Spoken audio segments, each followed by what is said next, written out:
So real quick, we're gonna take this opportunity to show you the proper way to tighten your front axle and your front wheel. We got the whole wheel back on, axles in. We have the axle nut on and ran in by hand.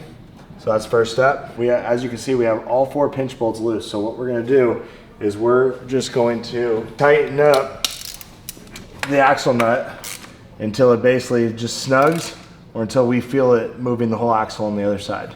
Okay, so now what we're gonna do, we're gonna go ahead, come to the non-rotor side, and we're just gonna snug one of those bolts up. So then we're gonna torque it. Okay, now once that's torqued, then you can go back over here to the one bolt you tightened, and we're gonna loosen it up. Now there's 2 ways you can do it. Now you're never gonna touch the axle nut again. So one way you could do this is, as you can see, this lug goes back and forth. Right, that just floats. So one way you can make sure that's aligned is by spinning the front wheel and slamming on the brake a few times. The way I like to do it is I put my legs here, grab the front brake, and I kind of pull up and down a few times and make sure that that thing wants to move as free as possible.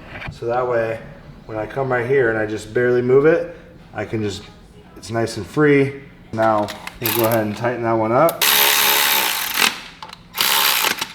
And we'll tighten these 2.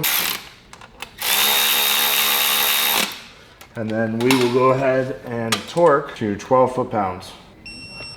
Now you want to go back and forth a couple times because you're tightening, 2 bolts are tightening the same surface.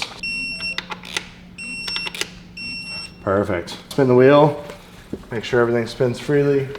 Don't forget to pump your brake. And then ultimately at this time, it's a good time to check torque on your caliper bolts, all your trip clamp bolts, and all of that.